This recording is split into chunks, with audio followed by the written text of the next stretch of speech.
अस्सलाम वालेकुम नाज़रीन, मैं हूँ शनीला अमार और आप देख रहे हैं हमारा यूट्यूब चैनल। नाज़रीन, तोशाखाना केस मैंने बहुत दफ़ा आपके सामने उसकी डिटेल रखी हुई कि उस केस में असल में हुआ क्या है और इमरान साहब के ख़िलाफ़ केस बनता क्या है।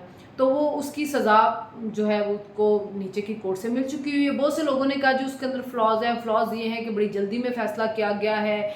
अच्छा जी, उन्होंने इमरान का हक़ के दिफ़ा ख़त्म कर दिया था। तो जल्दी तो मुझे नहीं समझ आ रही कि 1.5 साल से एक मुकदमा चल रहा है और उसमें जल्दी क्या है। और उसकी 52 हेयरिंग्स हो रही हैं, 3 में इमरान साहब आ रहे हैं, 1 में आए तो अदालत के ऊपर हमला कर दिया गया, साइन करने थे गाड़ी में बैठ के किए। सबको याद है कि उस वक्त क्या हुआ था कचहरी के बाहर। फिर उसके बाद 2 पेशियों पे वो आए हैं और फिर जब आए हैं तो अदालत के अंदर उनकी जो लॉयर की टीम थी, कभी वो गालियाँ निकालती थी, कभी वो जज को शट अप कह रही थी और एक जज जो था वो इसी वजह से छोड़ के चला गया। किरदार कुशियाँ होती रहीं। तो मतलब पूरी पूरी नीयत यही थी कि ये मुकदमा चले ही ना। वो हाई कोर्ट में चले जाते थे, हाई कोर्ट से कभी सुप्रीम कोर्ट में चले जाते थे। हाई कोर्ट कहती थी वापस जाएं, आपके दायरे इख्तियार को चेक करें, दायरे इख्तियार चेक करके वो फिर फैसला देते थे। फिर हाई कोर्ट के पास चले थे, हाई कोर्ट फिर कहते थे नीचे जाएं, फिर उस करें। जो गवाह लेके आए वो गवाह टोटली इररेलेवेंट थे, उनका कोई ताल्लुक ही नहीं था इमरान के इस केस के साथ। दूसरी बात है कि आप लोग भी टैक्स रिटर्न फाइल करते हैं, हम भी करते हैं। जो टैक्स फाइल करता है वो वही कुछ करता है जो आप उसको प्रोवाइड करते हैं, वो अपने पास से कुछ नहीं करता है। मैं अभी जो भी अपने टैक्स फाइल करने वाले को हर चीज़ दूंगी, वो पास से तो कुछ नहीं लिखेगा ना, फिर मुझे चेक भी वो करवाता है कि देखें ये चीज़ें जो हम वो करें। कैसे तो खान साहब को कुछ पता ही ना, और खान साहब के जी वो मैं तो भूल गया डालने के लिए, और इतनी बड़ी अमाउंट आप भूल जाए, ये हो सकता है कि इतने सालों में आपने पैसे ना कमाए जितने आपने हुकूमत में आके पैसे कमा लिए।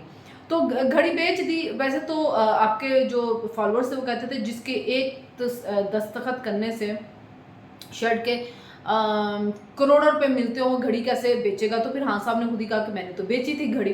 अब आजकल जी इनकी कोई सोशल मीडिया टीम है, का अकाउंट है ट्विटर के ऊपर, वो लोगों से ओवरसीज से चंदा मांग रहे कि खान साहब ने जी वो बैरून अपने केस चलाने के लिए उनके पैसे चाहिए। और कहा यह जा रहा है कि खान साहब ने कहा है कि जी कोई मेरा लंदन अमेरिका और इस जगह के अंदर ना कोई मेरा चलाया जाए केस, तो उसके लिए पैसे चाहिए।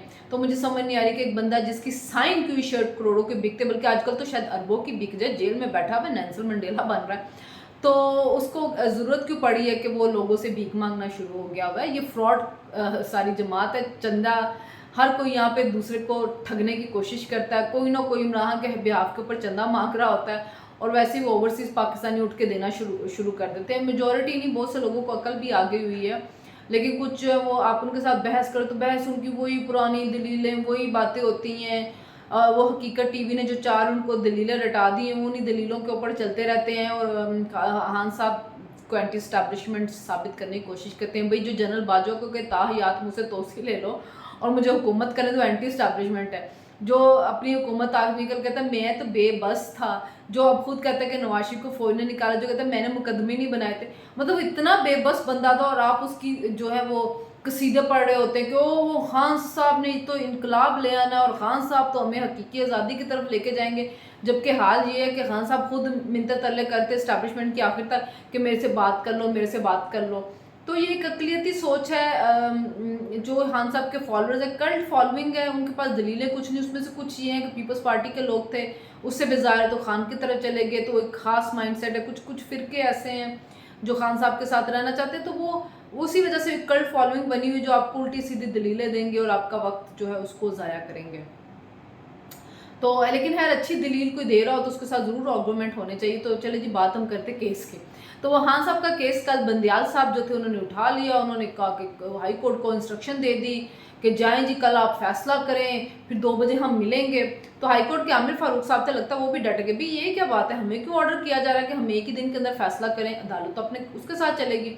तो आज वहाँ पे केस जो था वो चला। लतीफ़ खोजा साहब ने वहाँ पे कुछ दलाइल दिए हैं। और अब एक बड़ी मज़ेदार चीज़ ये है कि जो सुप्रीम कोर्ट में केस चलना, इलेक्शन कमीशन ने अपना वकील कर लिया इरफान कादिर को, अशतर साहब को। अच्छा, इरफान कादिर जाते हैं ना तो चीफ जस्टिस को तो गुस्सा चढ़ जाता है, वो तो चाहते नहीं मेरे सामने वो अदालत में है, और उनको उनसे बर्दाश्त नहीं होता ना, एक बंदे ने उनको सच का आईना दिखाना है तो उस आईने में अपना चेहरा देखना नहीं वो चाहते हैं। तो बंदयाल साहब को चाहिए कि ये कि जी आखिरी दिन है, इंसाफ का साथ और इज्जत के साथ चले जाएं।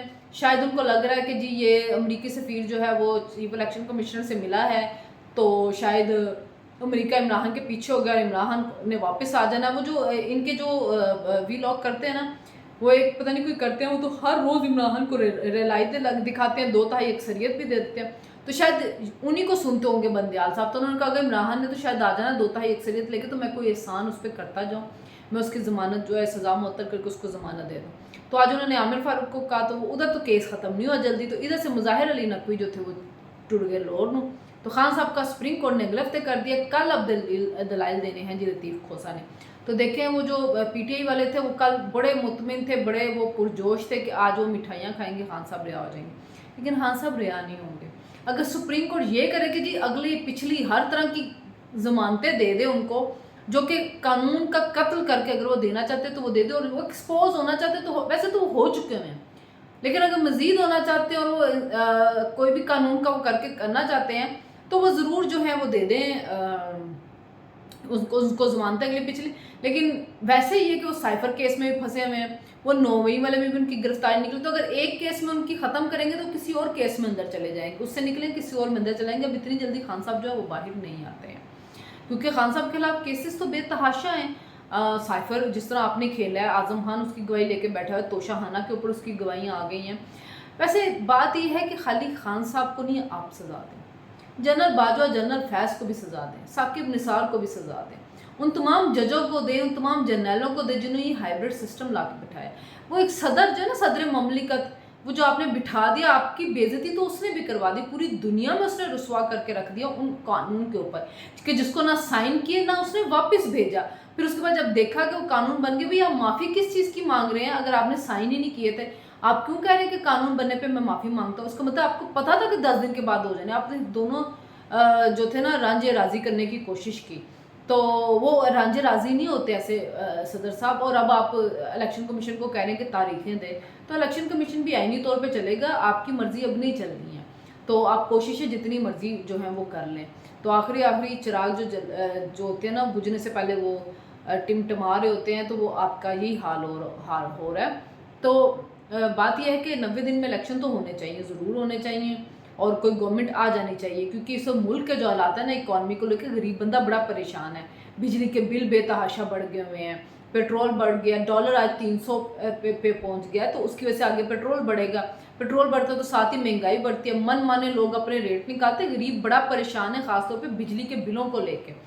तो इसके बारे में जो है हुकूमत कोई आएगी तो आगे कोई करेगी, लेकिन ये समझे कि पौने 4 साल में बहुत तबाही फेरी गई है, हर इदारे को तबाह कर दिया गया है। इतनी जल्दी कोई रिलीफ नहीं मिलने वाला इस मुल्क के अंदर।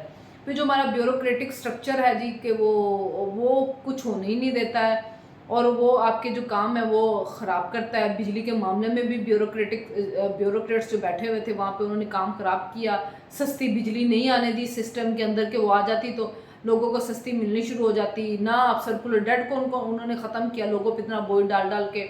अब एक 41 का यूनिट, एक 38 का यूनिट है, 5 रुपये आपने और बढ़ा दिया। गरीब पिस रहा है या मिडिल क्लास तबका पिस रहा है। देखिए गरीब तो बहुत कम बिजली इस्तेमाल करेगा, कर लेगा, 200 यूनिट पे लेके आ जाएगा। 200 यूनिट वालों को तो उन्होंने वैसे नहीं बढ़ाने। जो मिडिल क्लास तबका, जो बेचारा कोई एक एसी लगा लेगा, वो इस वक्त बहुत ज़्यादा पिस रहा है। जो अमीर तबका, उन्होंने तो सबने सोलर लगा लिया, उनकी ज़िंदगी आसान होगी। जो गरीब है वो पिस रहा है। तो इस गरीब के लिए ज़रूरी है कि माशी पॉलिसी का तसलसल हो, कोई हुकूमत आए, उसके ऊपर दूसरी हुकूमतों का एतमाद हो, मुल्क में सरमायाकारी आए, डॉलर नीचे जाए। खान साहब इस वक्त हमारी जुडिशरी के लिए बहुत बड़ा मसला बन चुके हुए हैं, कि उनकी सिर्फ ये कि खान साहब को हम किसी तरह से निकाल दें, जिससे जो तबाही फेरी है। इसलिए बंदयाल साहब को लग रहा होगा कि शायद अगर खान साहब की हुकूमत है तो मेरे सदर ममलिकत बना दें, तो इस वजह से सारे अपने मुफादात को देखते हैं। दूसरी बात ये है कि जी अरबाब इख्तियार को भी एक बात कहनी है कि आप गरीब बंदे को तो कह रहे कुर्बानी दे, आप अपनी शराफिया से भी लें। जिनको आप 2000 यूनिट फ्री देते हैं और उसके बाद 200 लीटर के 400 लीटर पेट्रोल फ्री देते हैं, बंद करें उनका। 13-14 लाख रुपए की तनख्वाह वाले को ये देना बनता नहीं है, आप उनका बंद करें तो गरीब भी आपके साथ इसको बर्दाश्त कर लेगा। लेकिन जब आप उनको इतनी मुराद देंगे तो गरीब फिर इस चीज़ को बर्दाश्त नहीं कर सकता है। या तो वो बड़ा इस मुल्क के लिए काम कर रहे हो ना, और हमें काम करते नज़र भी आए तो हम कहें जी हाँ आप इन इशराफिया को दे रहे हैं तो ठीक है। लेकिन जब वो इशराफिया जो उन्हीं की वजह से ये मुल्क मज़ीद गहराई में धंसता जा रहा है, तो उनकी फिर मुराद जो है ना वो भी बंद होनी चाहिए, ताकि फिर गरीब बंदा जो आपका साथ देगा। वरना गरीब को आप इस तरह से मत पीसें। और देखना है जी अब कल आमिर फारूक साहब क्या करते हैं। फिलहाल तो उन्होंने रद्दी की टोकरी में फेंका सुप्रीम कोर्ट का फैसला, आज तो उन्होंने फैसला नहीं दिया। देखिए कल क्या करते हैं, उन्होंने कल फैसला महफूज कर दिया और कहा कि जी हम इसको बाद में सुनाएंगे, जैसे कि मरियम नवाज साहबा के केस में भी हुआ था जब उनको जमानत मिलनी थी। तो अगर बाद में उन्होंने सुनाया और सुनाना और महीने बाद सुनाया तो सुप्रीम कोर्ट क्या करेगा, बंदयाल क्या करेगा, सो मोटो लेगा। देखना ये कि आने वाले दिनों, अभी तो उन्होंने खान साहब की जेल में जो हालत जार है उसके ऊपर भी 28 अगस्त को रिपोर्ट मंगा ली। तो बंदयाल साहब जो ये पास तो अटक नजर जाकर चक्कर लगा ले, मुलाकात भी हो जाएगी खान साहब से और दीदार भी हो जाएगा उनका, और साथ आप उनकी हालत जार भी देख लेंगे। कुछ 2-4 किताबें भी उनको दी हैं ना, 6 दिनों के अंदर उन्होंने कुरान पाक का तो तर्जमा पढ़ लिया। ये इंग्लिश ट्रांसलेशन उन्होंने मांगी थी कि कहा गया कि जो कुरान पाक नहीं पढ़े हुए तो इंग्लिश ट्रांसलेशन दीजिए, तो वो भी उन्होंने पढ़े। मुकदमा इब्न खुल्दून भी पढ़ लिया जी, जॉर्ज ऑरवेल का उन्होंने 1984 भी पढ़ लिया, एनिमल फार्म भी पढ़ लिया। खान साहब को जो है ना, वो एक बंदे ने बड़ा अच्छा ट्वीट किया था कि इस हिसाब से खान साहब जो है ना वो कुरान पाक को हिफ्ज़ कर लें जितनी देर उन्होंने जेल में रहना है। और किसी ने कहा कि अच्छी बात है कि कुछ पढ़ना शुरू कर दिया, वरना वो जापान जर्मनी की जो बॉर्डर शॉर्डर मिलाते थे अब किताबें पढ़ें तो उनको कुछ देर अंदर रखें ताकि वो कुछ ज़्यादा किताबें पढ़ लें। तो चले जी ये तो देखते हैं कि खान साहब के लिए आगे क्या है, कोई रिलीफ है कि नहीं है। फिलहाल बंदाल साहब की तो पूरी कोशिश है कि रिलीफ मिल जाए। और जो एक्स जज है जी कोई खोसा साहब, सुना है कि उनकी कोई रिलेटिव्स हैं वो पहुंचे एवन फील्ड के बाहर और वहाँ पे खड़े होकर नवाज शरीफ को बदवाएं दें। तो बदवाएं आप लोगों को मिलेगी जिन्होंने इस सिस्टम तमाम इशराफिया जो है ना वो इमरान खान के इस सिस्टम की बेनिफिशरी रही है और अब इनको रोने ही यही है कि इस सिस्टम के ये बेनिफिशरी नहीं रहे। इस सिस्टम से उनके बच्चे सब जो है ये खाते हैं कमाते हैं और बाद में इसी सिस्टम के अलावा ना तो ये करप्ट है भाई, ये करप्ट है भाई। इसी करप्ट सिस्टम के आपके बाप ने आपको पाला है, आपके बाप ने आपको हलाल की कमाई के ऊपर नहीं पाला हुआ, इसी करप्ट सिस्टम से पाला हुआ है। इनकलाबी ना बने, आपकी करतूतें सबको मालूम होती हैं। तो चले जी फिर मुलाकात होगी, अल्लाह हाफ़िज़।